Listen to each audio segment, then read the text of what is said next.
Hi all, I'm Libby, proud captain of Millwall Lionesses. Thank you to our Millwall fan show from the No One Likes Us Talking team for sponsoring me this year. Make sure you give them a listen like I do. Or even better, why not sponsor a Lioness while you're at it like they do? Thank you always for your continued support. This podcast is a proud member of the Fan Hub 100. Football without fans is nothing, so we've partnered with Fan Hub to put fans first. Search Fan Hub app to play your part in the journey. Hi, I'm Bethany Warren, and you are joining me to listen to the podcast of our Millwall fan show with the No One Likes Us Talking team, which is available every Friday at 8 p.m. It's Friday. I'm your host, James Kelly, and I have the No One Likes Us Talking team of Patricia Maslin, Jeff Burnage, and Ted Robinson. Not everybody likes them, but they don't care. Hi Patricia, how's the Facebook Silver Fox Creations, who you named after your favourite beau, Steve Morrison, doing? Yeah, we won't say any more about that. Casey wants to have the money. Hi Jeff, great to talk to you again. Great partnership for the Lionesses with the Be My Eyes. Yeah, that's wonderful, isn't it? I think that's really good. They're doing some very good stuff. So I just hope that the results start to pick up, because the they've really enjoyed it, the fans that come down there. And we'll talk about Lionesses a bit later in the show. Hello, Ted. Good to hear from you again. I bet you were excited by Tom Bradshaw getting on the score sheet last weekend. Evening, James. Yeah, of course, I've been waiting for that, as Tom has for quite a while, but he took it well, and he proved to me that he can do it. Hopefully, that's the start of a long run for him. Yeah, exactly same. So before we start the show tonight, with no game on Saturday, why not head over to Stanley Arms in Southwark Park Road on the corner of Stougham Street, SE16, on Saturday evening for an auction of Paul Moody's boots that he wore and scored 2 goals with in the last game of the season, when Millwall beat Oldham by 5-0 and were crowned champions of what is now League One on the 5th of May 2001. And donated is a Millwall Red Husky Keepers shirt signed by Bartosz Bielakowski. All monies raised will be donated to the MPS Society in the name of the other Millwall legend, Harvey Brown. Tonight we welcome a man who opposed us in a Wembley final, and it was his goal that condemned us to another season in League One. He comes from Castleford in West Yorkshire and played football both as a youth and senior player for Glasshoughton Welfare, which was close by his hometown. Between 2005 and 2013, he went on to play for Frickley, York, Scunthorpe and Bristol City, playing on the left wing as a wing-back or in midfield. During this period, he gained 2 caps at England C level, which was a class for non-league players. He left Bristol City for an undisclosed fee in January 2013 to join the Lions, and despite scoring a goal against us in a playoff final, he soon became a fan's favourite. He made 81 starts for us and played off the bench for a further 17 occasions, scoring 13 goals in all competitions. In May 2015, he left us as we returned to League One and he joined Sheffield United. Further stints followed at Fleetwood Town and Grimsby before he returned to non-league football, where he still plays today for Lincolnshire side Gainsborough Trinity in the Northern Premier League. Welcome, Martin Walford. Thank you very much. You started with the downside to me, I guess. That were always going to come up, I guess. Yeah, it always has to come up, I'm afraid. Martin, before I hand you over to the panel, as we touched upon, you've scored against us, but you also witnessed one of the best ever goals scored at the new Wembley by Gary Alexander. That must have been some day for you, I suppose. It was an unbelievable day for me to be playing in that game anyway, from where I'd come from. Like you just said there, I was a non-league player, never signed for anyone as a kid, just came up through the ranks, and then to find myself at Wembley Stadium playing in front of such a huge crowd, albeit majority opposing me at that time. But yeah, to witness that and the game the way it did, and I know I upset quite a few of you Millwall fans that day, but for me personally, it was one of the highlights of my career. I can't say that it wasn't. So I'm glad that you said there halfway through the introduction that I did turn that around and become a fan's favourite, because Millwall does mean a lot to me. Hi Martin, it's Pat here. Hi Pat. Hello. Go back to the start. How did your transfer from Bristol City come about? And what were your thoughts about coming to Bermondsey? I had no second doubts, to be honest. I really loved Bristol as a city and as a club. It just so happened that the timing was middle of January, and I weren't seeing eye to eye with the manager. I'd had a great start to the season, and for whatever reason, I'd found myself out of the team. And then I literally got a phone call from Kenny Jackett saying he wants me, and he wants me to come and play at the Den. From there, following that conversation, there wasn't much doubt in my mind, and it happened pretty quickly after that. It's Jeff here, Martin. Who was the manager at Bristol City that sold you? Derek McInnes, it was that I was. Yeah, he'd come in that summer. I don't think he'd got his players that he'd fetched in. I don't think he really wanted to play me, but I forced my way into the team because of the pre-season that I had, and I got off to a really good start. But it just felt as soon as one or two things weren't going my way, there were excuses just to get me out of the team. So I think I'm right in saying he had a spell with us as well, as a player. Of course, now he's a manager, isn't he, in Scotland? Yeah, he came down from Scotland and he's gone back up there. Now, you were bought by Kenny Jackett. You got any idea what the fee was? Because all we know is undisclosed. I have no idea either. That it's said that for pretty much all of my transfers, to be honest, and I never really get an idea of what that is. It doesn't mean too much to me to start digging. So we once signed a player years ago for a set of tracksuits, so I imagine you probably beat that. But tell us a little bit about Kenny. He threw a pair of trainers in as well, I think. Tell us about Kenny Jackett. What impression did he make on you? And with hindsight, how do you think he was as a manager? I like Kenny a lot. He's very straight talking. You know where you stand with him. He's very straightforward in the way that he wants to play. It's very clear as a player, and that's all you want a lot of the time. Just honesty and clarity of what a manager wants from you. It was a shame, really, that I didn't get to play too long under Kenny before he'd moved on. But yeah, made a very good impression from the off and as a... Right, Martin, what I've got to ask you, this is a personal question. You're a lad from Castleford. How on earth did you get into football rather than rugby league? Do you know what, to add to that? Both my dad and my granddad were professional rugby players as well. My granddad was the better of the two. He's a Featherstone Rovers legend, is my granddad. But do you know what? My dad, as much as he played rugby, he really loved football. He was a big football fan, and he pushed me into football as opposed to rugby. You don't really get much choice as a kid. It's just whatever your parents make you do, and he pushed me into football rather than rugby. So I'm grateful that he did. Well, you must be the one and only out of Castleford that didn't go down the rugby league lines anyway. But Martin, you've obviously, when you scored that goal against us at Wembley and then you signed for us, I should imagine you felt a little bit of trepidation when you came out for your first home league appearance. You must have been expecting a few things, mate. I've got to be honest, from my own personal position, I was screaming at you game in, game out, and then you scored a goal against Leeds and you become my favourite player overnight, for surprise. But, you must have felt a little bit of anxiety, should we say, coming out. Well, do you know what? To be honest, and the Millwall fans, I can always remember coming up to walk into the stadium and just a fan from nowhere saying, "You always Wolford," in a little bit stronger phrase. So yeah, it were kind of a welcome to the club, but you need to know what you need to make up for what you've done, kind of thing. So yeah, there were definitely a bit of nerves, a bit of anxiety. But unfortunately, Martin, you're not the only player in the car park that's got that from Pat. I'm going to stick up for you here, Martin, because you scored the goal that kept us up that year, didn't you? I did, yes. I did. I think that was the final seal of approval from the Millwall fans. Absolutely. That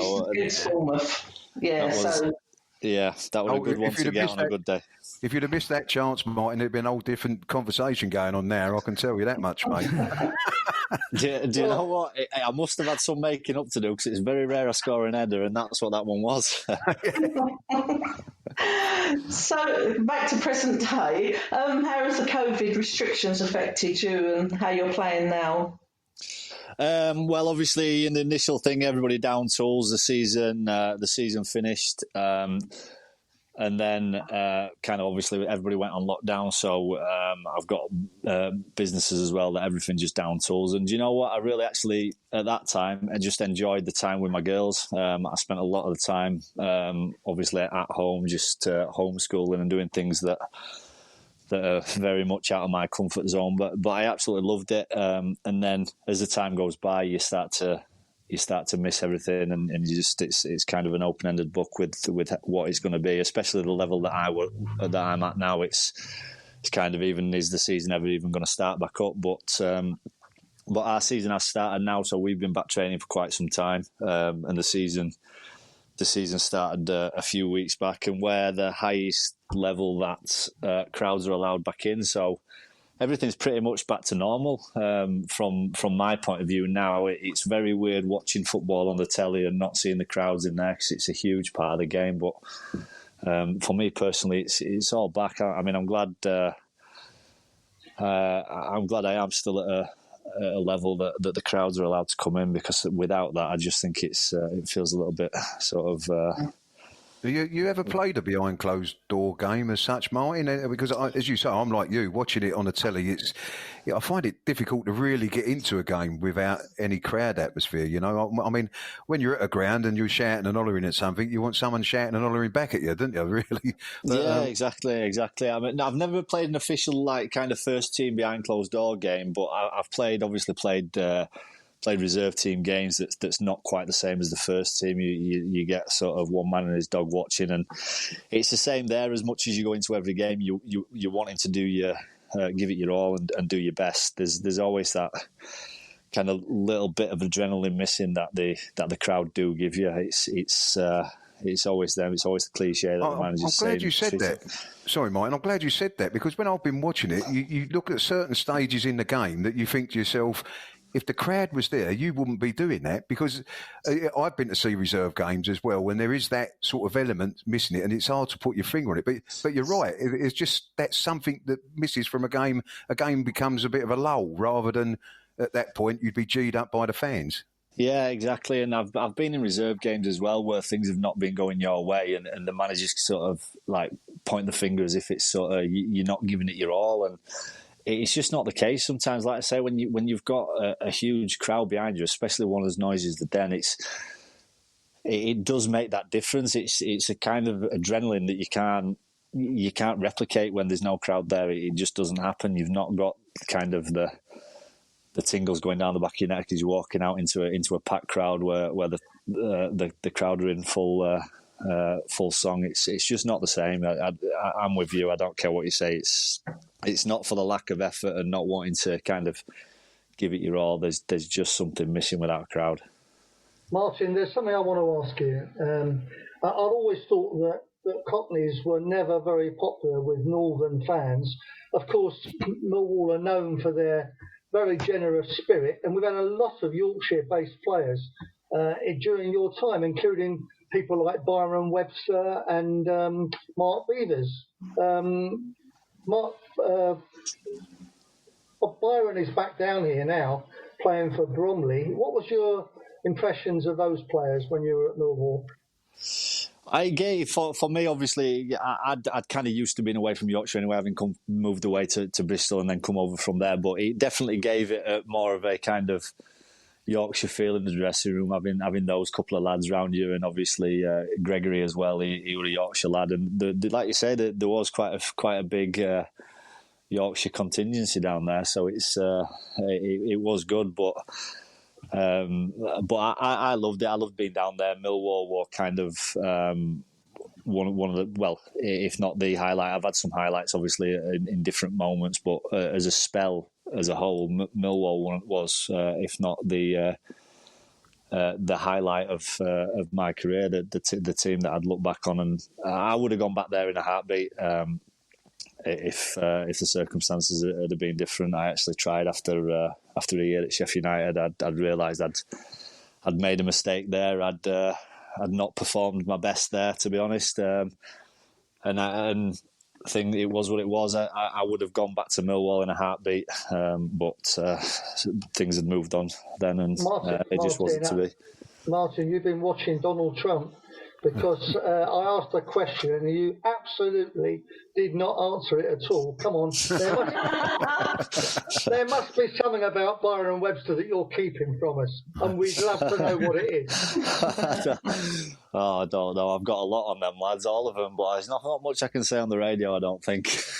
We'll draw our own conclusions then. You fill in the blanks on that one. I understand your favourite other Millwall player was Scott Malone, and because we've got him back now, have you been in touch with him since he's returned? I've seen him a couple of times. He I don't know what he's been doing in Castleford, but I've seen him a couple of times. There's a big ski village called Escape up here, and I've bumped into him a couple of times there anyway, just randomly. So I have spoke to him. Yeah, I've not actually touched base with him since he's been back down there actually, but yeah, I speak very highly of Scott because, like I say, he played on my side, so we had a partnership on the pitch as well as off it. So I highly rate him as a player, and he's a character to have in a dressing room. So I'm glad for you guys that you got him back there. Hopefully he performs as well as he did back then. You can always see him coming, can't you, Martin, because of the way he dresses. Scott. You don't have to look at him. You can just see through his style. Is that your way of saying that he's got some horrendous clobber? Is that what you're trying to tell us? Because I 100% agree with that. Yeah, us Cockneys are quite polite about things like that, but Christ, he looks a state, doesn't he? He does, yeah. Yeah, he'll buy every designer label and throw it together any which how he's a terrible dress sense. Yeah. But did you have your pie and mash and jelly deals while you was down with us, Martin? The what, sorry? Pie and mash and jelly deals. You must have eaten that while you was down here with us, didn't you? Jelly dills? What's a jelly deal? Have I missed something and not been introduced to it? You Yorkshire lad, you should have learned how to eat properly when you was down here. Pie and mash I'm all for. I have no idea what a jelly deal is, though. Have you? No, God almighty, you haven't lived,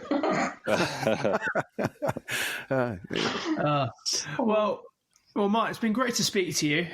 George Lampy has asked us if we could send you his regards. But before we finish, obviously with no Mill this weekend, we're just going to have to make do with England.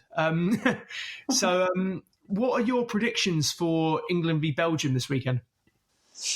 With the results that's been happening lately, I'm hard pressed to put my finger on a prediction for a result. But I think... I think we've got a good shout. I think we'll comfortably win that. I think 2-0. If you're going to ask me for a score, I think that'd be my prediction if I were allowed to bet, but I'm not. So that's just a prediction. The way the scores have been going lately, Martin, it'd be more like 7-0, I think. Yeah, I know. Yeah, well, that's what I mean. It's very hard. I think, like you say, I do genuinely think that those wild results are partly due to lack of crowd and it feeling like a reserve game, like we've already spoke about. But yeah, who knows? But yeah, if I sort of with a sensible head on, I'd say 2-0. Brilliant. Well, thanks, Martin. I'm sure we'll talk again. So until next time, all the best. Thank you very much, and anytime. Thanks, Martin. Thanks for having me. We send the jelly deals up, Martin. All right. Yeah, send them. I'm very curious about them now. So send them. Just don't eat them. Throw them away. You have to watch out for the bone. You don't eat the bone. All right. Remember that. All the best, Martin. Bye.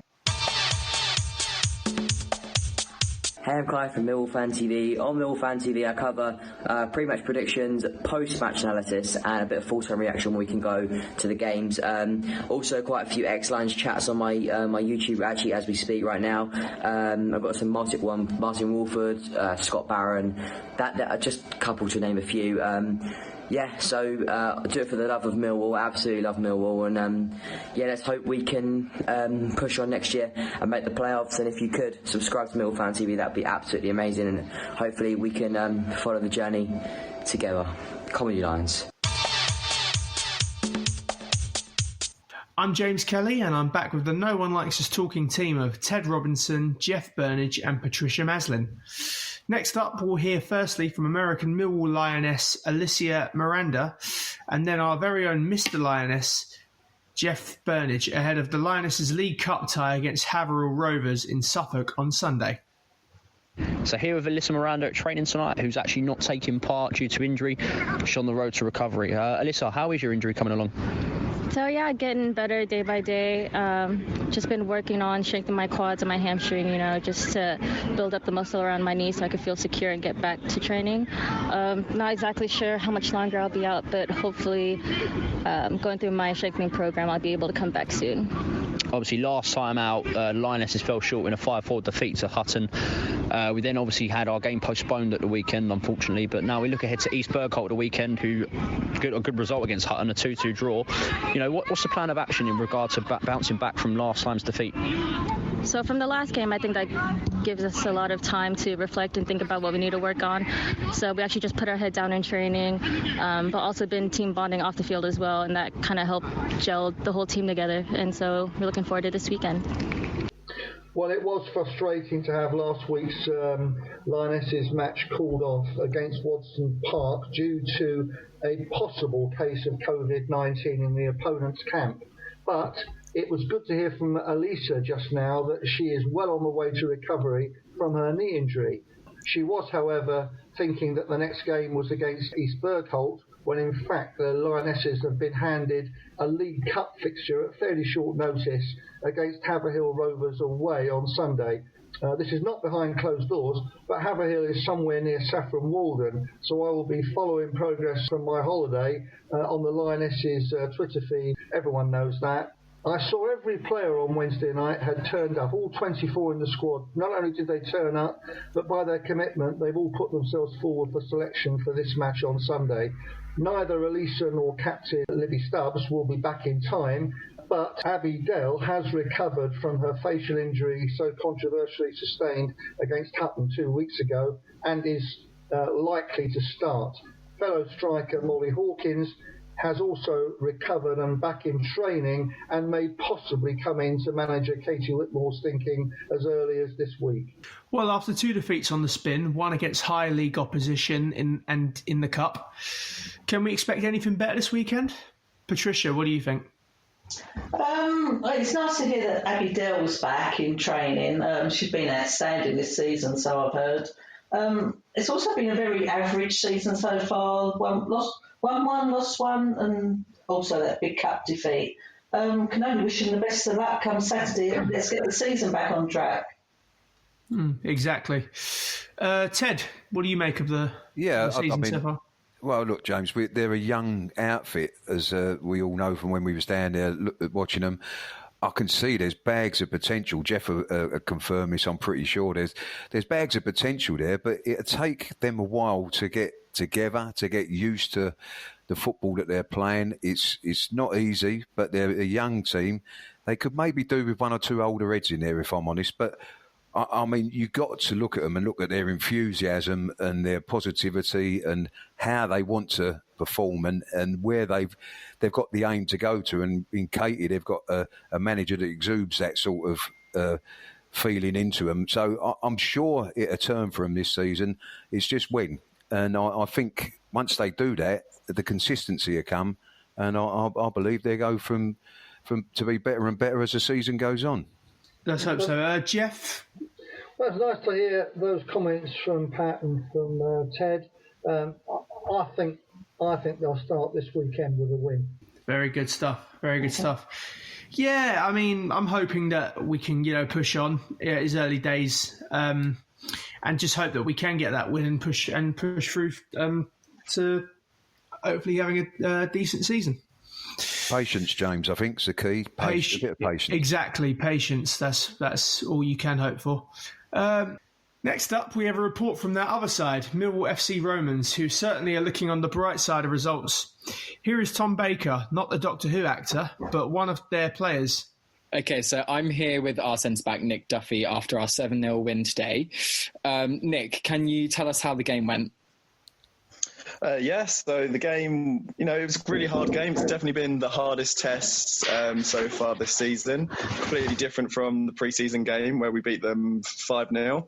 I thought actually we were really up against it in the first half, and probably Phoenix had the better of the ball, and we were quite lucky to be 2-0 going into half time, but we started playing better in the second half, and then that's really when the football started flowing and the goals started coming.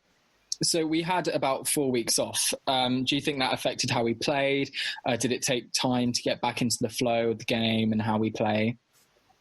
100%. I do definitely think we were a little bit rusty, though. What I think was very positive was we were still playing that, free-flowing, passing brand of football, which we're trying to implement this season. It was just probably, that second or two a little bit too slow.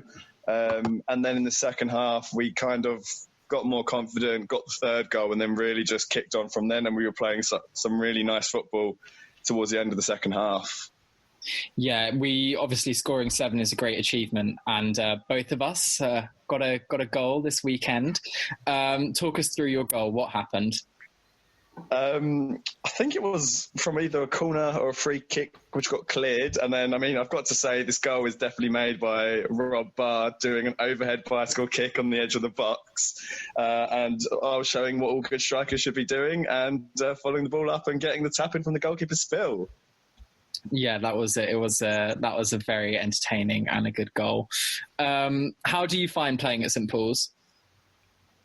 Oh, it's great. It's such a lovely facility, and the pitch is just anything better than anything we've played on in previous seasons in LUL. It allows us to play this free flowing brand of football, and you get time on the ball, and we can really play some fantastic football, to be honest. And I think the 7-0 was testament to how we were playing. Okay, and lastly, Nick, give us a quick prediction for Millwall versus Wickham on the 17th. Ooh, I will go 3-0 Millwall. Okay, great. I'm going to say 5-1 Millwall. Wow, they're bold, aren't they? I like his enthusiasm. 5-1. We're definitely going to keep those in mind for next week, though, considering it is, of course, international break, which are not that fun. Well, that result puts Millwall into second place in the London Unity League, below, wait for it, Charlton and Victor by 3 points. But the Addicts have played one more game. We look forward to hearing about about the tussle in the championship race between Millwall Romans and Charlton and Victor, who are both tipped to do great things this season. Our final guest this evening arrives as a fan in the dugout, but will also contribute to rumours behind the Millwall. He has been busy talking about football on his Millwall Fan TV channel on YouTube, which is also available via Facebook and Twitter. It is, of course, that young man from Bromley who hopes journalism is in his future, and who we bring once again to the virtual show. Welcome, Kai Bennett. Thank you for having me. Hi, Kai. Hi, Kai. Hello, how are you? Hi, Kai. Hi there. Kai, before I hand you over to the team, what was it that drove you to create Millwall Fan TV? Really, it's just my passion for Millwall, to be honest. I just love talking about it. I always get told off for talking about Millwall too much, especially at school. And yeah, it's something that talk about Millwall without kind of getting told off for. Yeah, I just love doing it and do it for the passion of Millwall, really. Hello, Kai. Pat here. Hello, Pat. Your reviews and previews are doing really well. How do you think the reaction since lockdown has affected what you do?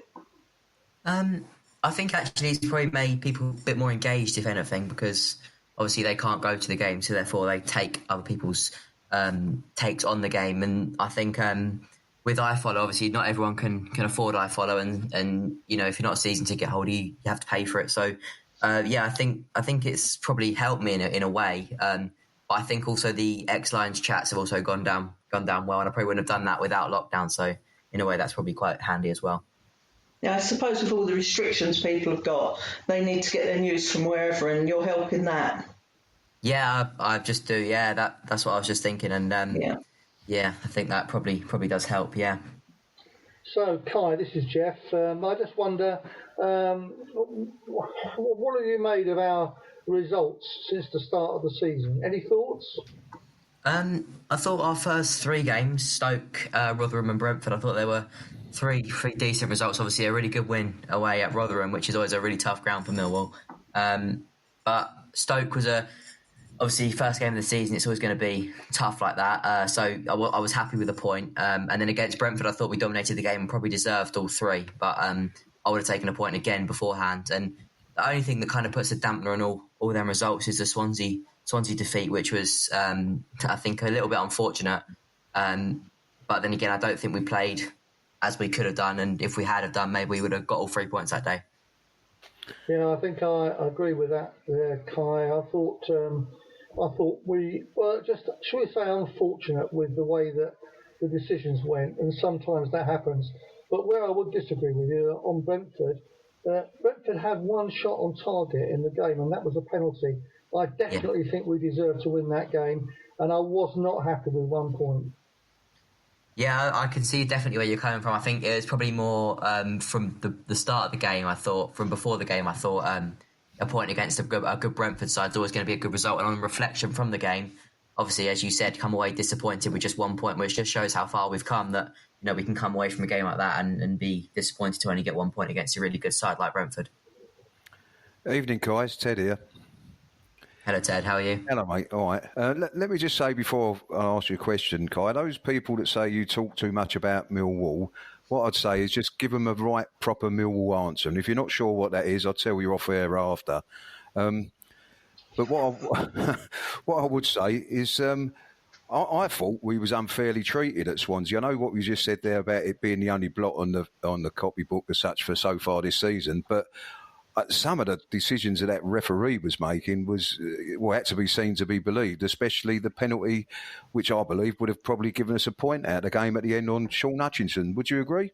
Yeah, definitely. I think before the penalty, I think one of their players was already on a yellow card, and he brought, I think it was Jed down again, so he probably should have been sent off. Ayew obviously made a big meal of his little clash with Cooper, didn't he? And yeah, the penalty at the end, 100% a penalty for me. I think he claimed that he blew the whistle before the corner was taken, but watching it on iFollow and with no crowd there, you can quite clearly hear that there is no whistle blown, and therefore it should be a penalty. Yeah, no, you're right to point out that the guy that brought Sean Hutchinson down really shouldn't have even been on the pitch, because it was him that threw his hand out that smacked poor old Jed right on the nose. But we're still, I don't know how you feel about it, Kai, but despite all the results, which have been reasonable and pretty good, I don't think we're anywhere near playing our best at the moment. No, I'd agree 100%. I think the 5 at the back's been we haven't delivered as well this year with it, but obviously it's only early days. I think Alex Pearce has been really, really good this year compared to, I thought he was all right last year, but he's our leader. But against Brentford, I thought it was magnificent. But yeah, I'd agree. I don't think we've been the same team just yet this year, but hopefully we might be able to bring in a few more players and change that. Kai, it's Jeff again. We are hard to beat. I mean, you're both saying we haven't been at our best, but Swansea and Brentford will probably both be in the top 6 at the end of the season, and we've basically been the better side against both of them. So I think possibly we can be too critical. Admittedly, going forward, we haven't been sparkling, but I'm not sure we did that all that often last season, did we? No, I do agree. I think I don't think our forward lines since probably Morrison and Gregory in League One has ever been like it was then. But it's a difficult league, the Championship, and if you can get a striker, it really does help, and it gets you sort of into the top 6 and sometimes even promoted automatically. But I do agree with what you said in that we probably deserved the 3 points in both the last 2 games, and we weren't at our best. So if we were at our best, imagine what more we could do. Well, thanks for the views that you've shared with us, Kai. But if you could stay with us for now, as we're going to be talking rumours from behind the Millwall as we head towards the 16th of October and the closing of the transfer window in England. What are the thoughts of the panel regarding our squad, potential targets and potential departures? So we'll start with reinforcements. Kai, do you still feel that we need to strengthen? And if so, what positions? I do feel like we need to strengthen. I think we didn't have a striker.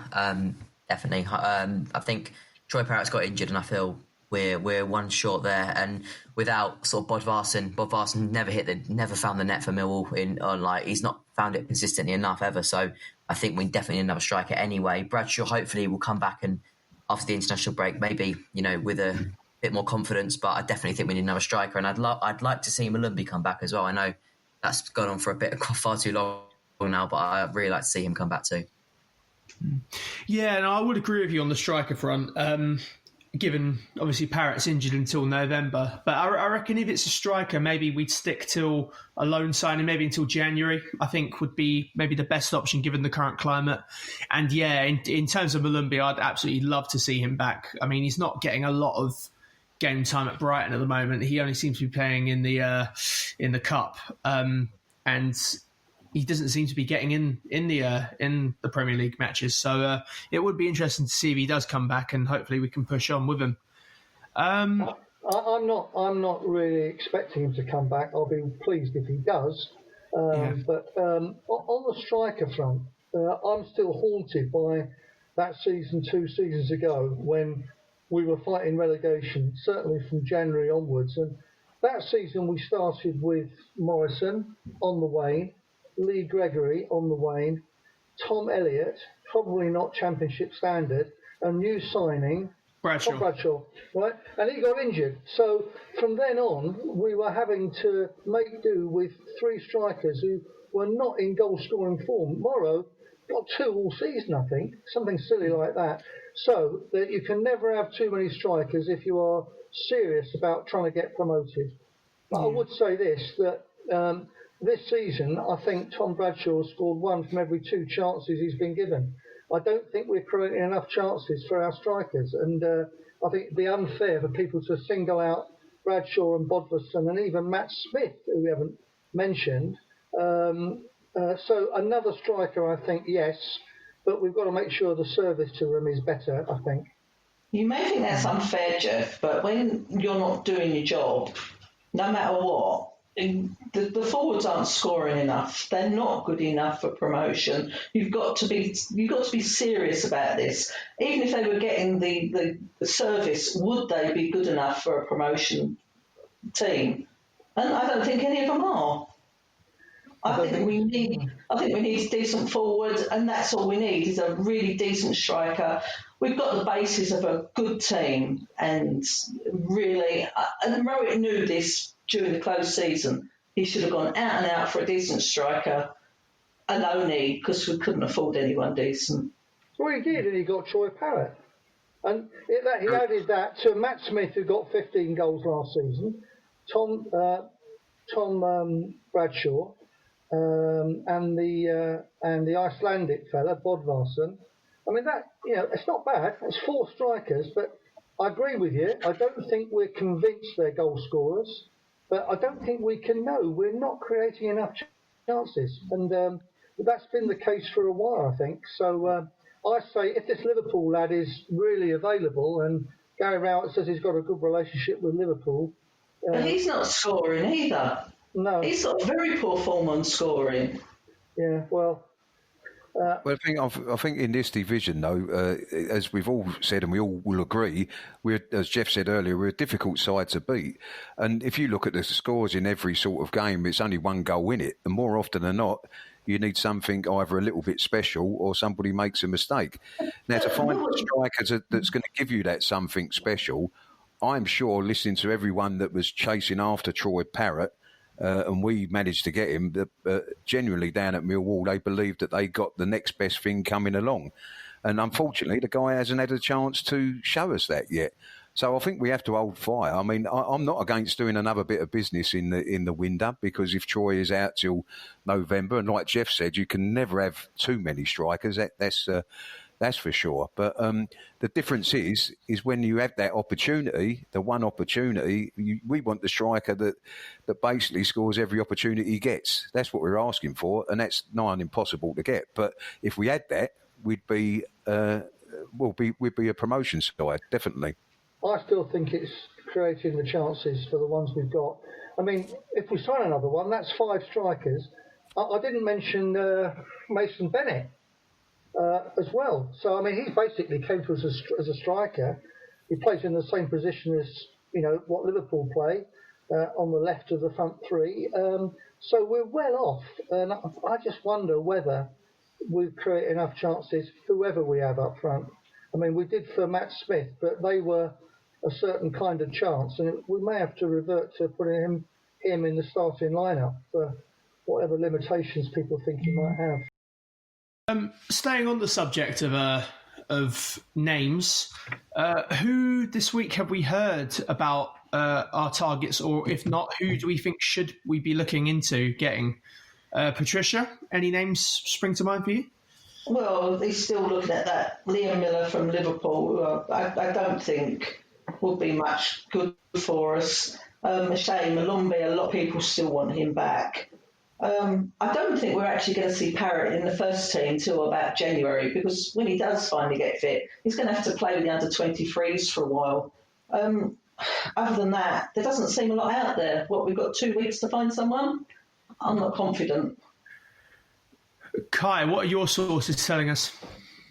Not much, to be honest, but I'm really just hoping we can bring in a striker, but I'm not, as I said, as Pat said, I'm not confident either. I feel like it's not ideal when you leave it late. I know he had to because of Parrott, but I saw an article online about from Jake Sanders actually about 3 free agents, and one of them was Danny Welbeck. But the problem is obviously that he's injury prone, isn't he? So, and probably quite his wages be quite heavy, quite big as well. So yeah, let's see what happens. The other thing that we're supposed to talk about is a player that we've actually loaned out, Danny Mcnamara. Has everyone been following how he's been getting on at St Johnstone in Scotland? Yeah, it's been getting good reviews. Yeah, I've managed to see quite a bit of the action by looking on highlights, and I'm not sure if it's tonight, but sometime around now he should be playing for the Republic of Ireland's under-21 team again. But yeah, he has done well. He went up there on loan with another striker from Millwall, Isaac Olaelfi, known as Tanto to everybody.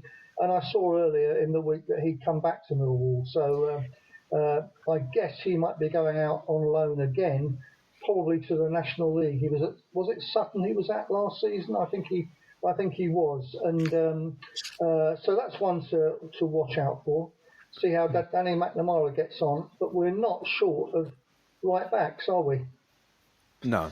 I think the other thing regarding the transfer market at the moment, like everything else, we've got a lot going on with COVID, and it's affected everything in football, and nothing more so than the transfer market. Because, as you can see, people are reluctant to let people go because of all the monetary business that's going on at the moment and the worries about it. So there'll always be business, and I think in the next week there will be some business, and once it moves, it'll move. And there's one bit of business that nobody's mentioned so far, and that's actually Ben Thompson leaving us and going to Portsmouth. Portsmouth are very keen on Ben, and he had a very successful time there. And I'm not sure, as much as I love Ben Thompson, I'm not sure that Gary Rowett sees a place for him in his team. I don't think Gary's liked him not personally, but I don't think he's seen him in his plans since he first came. Whether Ben actually moves there or just goes out on loan again, I don't know, because Jackett's job's on the balance there. I mean, I know he wants to go there because of Jackett, and knowing that they want Jackett out, basically, the fans at Portsmouth, would he actually go? Well, what I could see is Ben going on loan there and maybe Jason Malumbi coming in here. So that is a bit of business that may happen. I'll be gutted if it does happen because I like Ben. I do like him as a player, but I just don't see Gary Rowett fitting him into the system that he's playing. I think you're all being diplomatic. We all love Ben, but the manager picks the team and he doesn't pick Ben. So I'm expecting Ben to be a Portsmouth player next week. Great shame. It'll break my heart, to be honest with you, but he's not a spring chicken anymore. You'd be amazed how old Ben Thompson is. He's 25. I mean, you can't become 25 and still kicking your heels, waiting for a chance off the bench when there's 4 other central midfield players. I mean, but he is good enough to play. It's only that Rowett is not his choice. I mean, last week Swansea, Leonard and Woods were very, very average. That boy should have been on that field. He should have gone on as a sub. Why is he not playing him? The only thing is, though, Pat, he had the opportunity in the first game of the season against Stoke, and I'll be the first to agree that it probably wasn't the right game for Ben because they was a big, physical, strong side that pushed us all over the place. But he didn't play particularly well. And it was no surprise. Yeah, but what I'm saying, he didn't play particularly well when he had the opportunity to impress Gary Rowett, who's a man who doesn't see him in his starting 11. And like Jeff's just pointed out, and quite rightly, we don't pick the team, he does. And for whatever reason, Gary Rowett doesn't see Ben Thompson in his team, unfortunately. That's the way it seems. I mean, he's got Sean Williams as well, who probably plays in front of Ben if there's a midfield substitution to be made. But I agree with Pat. I would love to have seen Ben come on the field with 25 minutes to go. I wouldn't have minded who came off. If it was one of the two midfield players, so be it. But I think Ben would have put something into that performance that we weren't getting otherwise. It'll break my heart if he goes, but I do expect him to go, and I think he'll be a proper hero at Pompey. That's a great club, by the way.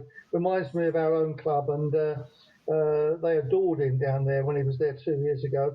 But he's 25. He's got to make his way in the game now. And the other thing, Jeff, I was just going to say, sorry, butting in there, but as you said about Sean Williams, I actually think, and I believe, and this is Gary Rowett's mind I'm talking about here, that Gary Rowett would have put Billy Mitchell in front of Ben Thompson. I think if Billy Mitchell had been fit, I think that he would have even done that. And like you say, Ben's 25 and he needs to be playing. He should be playing week in, week out at that age. And I think the Portsmouth offer might be too tempting for him at the end of the day.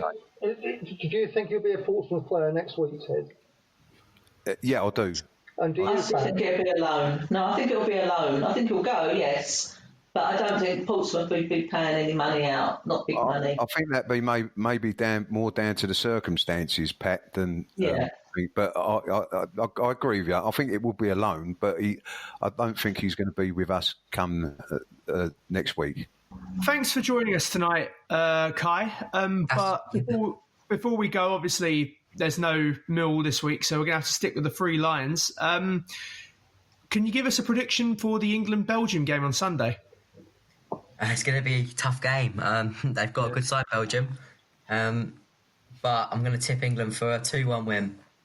Love the confidence, mate. Well, thanks, Kai, for your extended contribution to the channel, and all the best with your ventures, and we look forward to talking with you on the show again soon. Thank you very much for having me. Cheers, guys. Thanks, Kai. Bye. Bye-bye. Okay. That's Kai Bennett there. We're going to take a break there and listen to the story behind Be My Eyes. This week, Millwall Lionesses partnered with international smartphone application Be My Eyes. Be My Eyes is an application that benefits the poor of sight and blind, but supported by those of us that can see. You might wonder how blind people deal with everyday challenges. Well, normally the answer is simple. We're not that different from you. We play music. We go to school. We go to work. You get the picture. But sometimes the simplest things can be difficult, and we need a pair of eyes. Connect to first available number. That's where you come in. Establishing video connection. Through your smartphone, Be My Eyes connects the blind with sighted people through a live video connection. Simply choose if you need help or want to help by the click of a button. That's a nice picture of you and your family, Caroline. Is it for a present? Yes, it's a photo from my parents. You can help just by installing the Be My Eyes app. Print image. And we'll notify you when someone needs your help. And if you're in the middle of something, don't worry. Someone else will step in.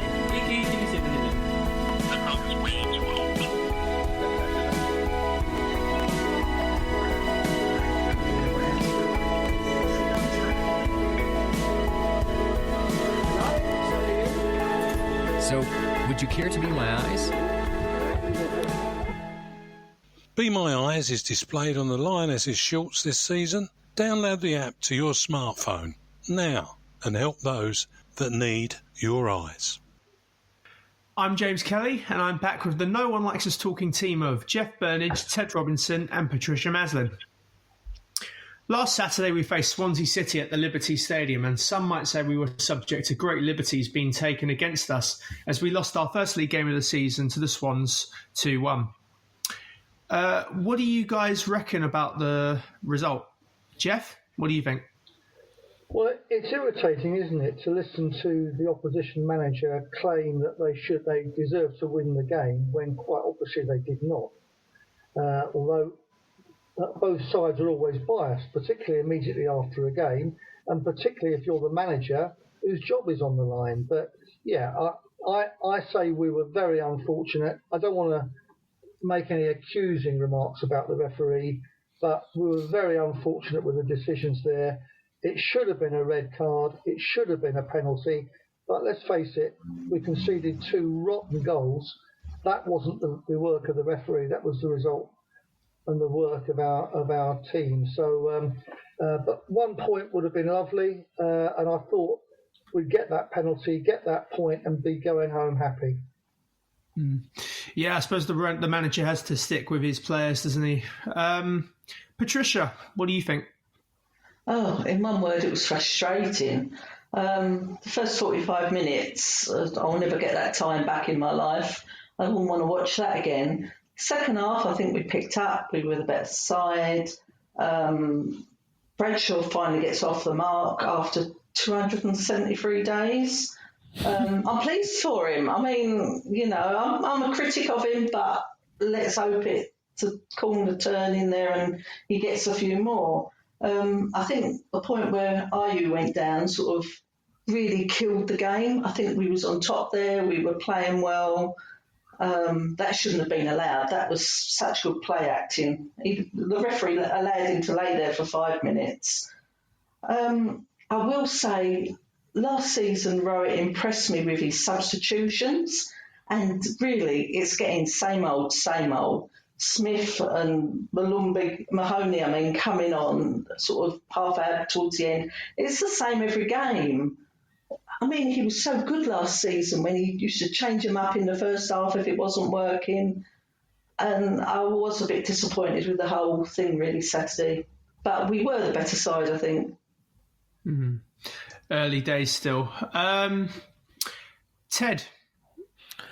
I mean, if I'm honest, we're all saying that we was the better side, which is a fair comment to a certain extent, but I think a fair result would have been a draw.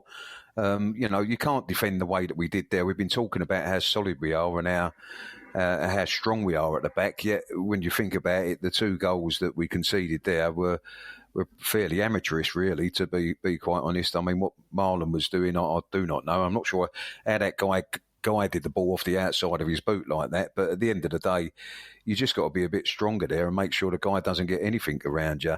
And then, of course, their second goal was just a scramble, and we failed miserably to clear our lines. But you can't take the referee out of a game, especially like that, with some of the decisions he's made. I mean, what I would like to say about the Ayew thing, I mean, we were talking about the obvious ones that we see, but why do referees not penalise these guys? I mean, I understand one of our players actually leant down and said to Ayew, Christ, you've got more rolls in you than Craig's, because he rolled over about 50 times, like, you know. And I mean, if you're doing that and you get up and there's not a mark on your face and you're not scrambled in your brains, it says to me that nobody's bloody touched you, to be quite honest.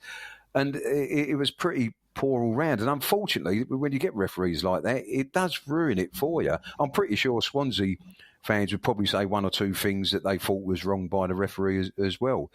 But by and large, you do have to take a little step back and have a look at it. Like Jeff was saying earlier, we played Brentford, who without a doubt are going to be a top 6 side, I think.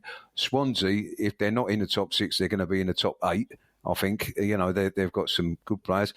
And we've more than held our own against both of them. So, you know, that bodes well when you think about also what we were saying earlier, that we're not particularly playing at our best. So, with no game for Millwall until tomorrow week, we have the international break ahead. John Daddy Bob Varson joins the Icelandic squad, Shane Ferguson joins the Northern Ireland squad, and Danny McNamara joins the Irish under-21 squad for the European Championships. England face Belgium at Wembley on Sunday and are away to Denmark midweek. So, guys, what are your predictions for these two? Belgium. Jeff, what do you think? Am I right in thinking that they're ranked number 1 in the world on the FIFA rankings at the moment? So, 1 or 2 anyway, but 1 or 2, and people love playing England at Wembley. I'm not being unpatriotic, I hope, but I think that's a very, very tough game. We've got players missing. I think Belgium will avoid defeat, may even win. Patricia, what are your thoughts on the Belgium game this weekend?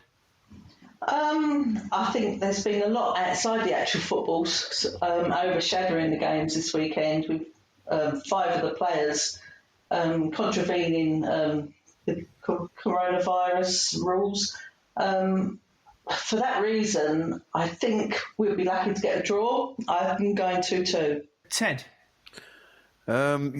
Difficult game. Belgium, I think they are, Jeff. I think they are ranked number 1 in the world with some excellent players. You know, we see them in the Premier League week in, week out. But, England at home are always a tough nut to crack.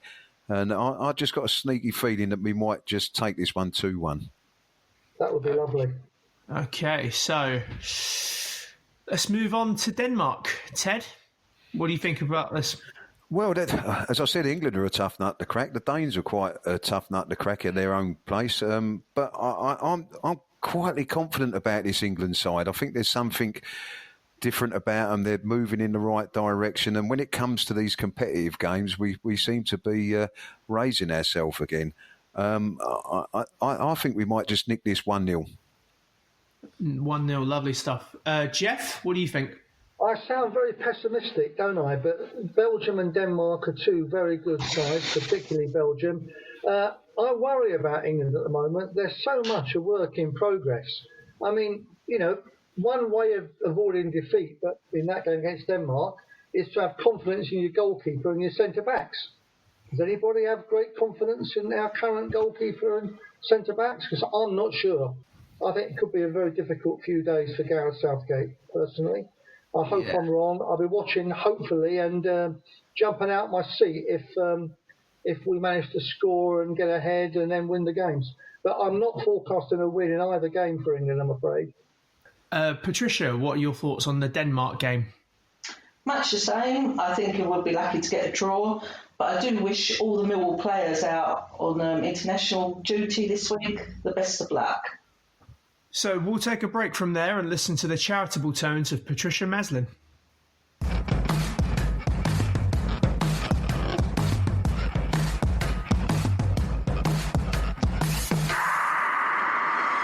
Hi, Patricia Maslin here.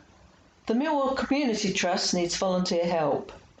Whether you're an organisation with bodies able to assist or an individual, the Trust needs you during the current conditions to support the vulnerable and needy.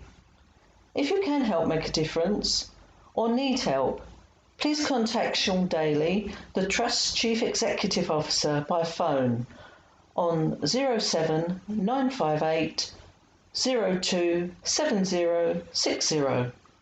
Once again, that's 07 958 02 7060.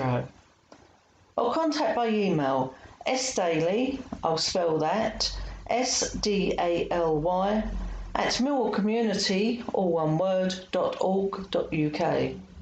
I'll repeat that, sdaly, SDALY, at millwallcommunity, all one word, .org.uk. If you can, or you know someone or any organisation who might be able to help, please let the Community Trust know. Thank you.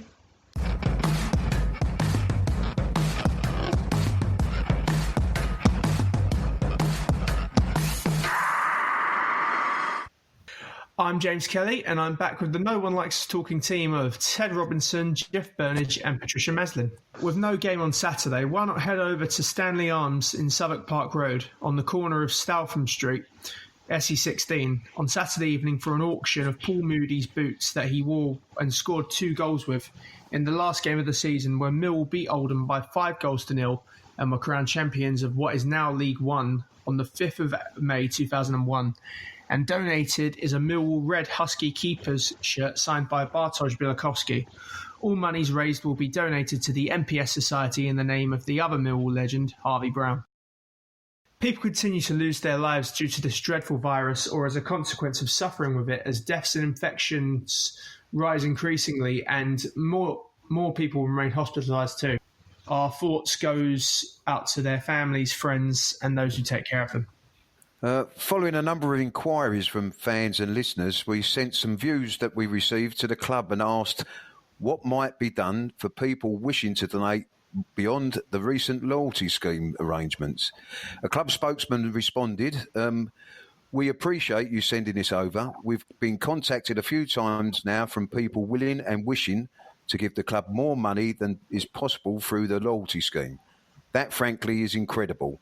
The club is blown away by the generosity and loyalty of fans. We are currently working through a long list of ideas and plans about additional revenue generation, and so it's possible something else will be introduced later down the line, which is similar to what's been suggested. What we are very conscious of not doing is giving away future revenues when not knowing what awaits us post-COVID. That being said, we are working incredibly hard and will release news as and when we can. Thanks for your response, Millwall Football Club, and don't forget, you can help the club by joining the Lions Loyalty Club. Just check it out on Millwall's website. It costs £40 with benefits. And it's good night from me. You sounded like Ronnie Barker then. A special series focusing on the role of the Millwall Community Trust has been running over the last 5 weeks. And the latest and last episode in that 5-week series is now available. This one, the series focused on what the trust is and about what it does and those that benefit from its work. You can find all the 5 episodes on our Spreaker site and also our website. We'd like to thank the Millwall Community Trust for the opportunity they gave us to cover the invaluable work that they undertake. Our thanks go out to Sean Daly, their CEO, his trustees, his team of workers, and all those we met in the course of making this series. Thanks for putting up with us. We also would like to thank broadcaster Johnny Burrow for his intros and outros for the series and each episode, and he did a really marvellous job. With that, it's good night from me. Player sponsorship for the Lionesses is still available for the forthcoming season. Why not give them some added support? You can find details on their website. Just put Millwall Lionesses into your browser and you will find them easy enough. We have led by example and sponsor their captain, Libby Stubbs. And all our best wishes in recovering from injury, Libby. Lastly, Johnny Burrows returns to host Gary, Bethany and Stan next Friday as we look forward to facing Wickham Wanderers and Luton during the following week, when we will be relying on iFollow with Cole Bates to watch the Lions. iFollow returns 100% of what you pay for the internet streaming service back to Millwall Football Club. For now, that's good night from me. And lastly, let's not forget to keep it safe out on the streets, which means isolating where necessary, social distancing, the rule of 6, and a face mask where necessary. That's it from me. Thanks to Ted, Jeff and Patricia, and until next time, good night.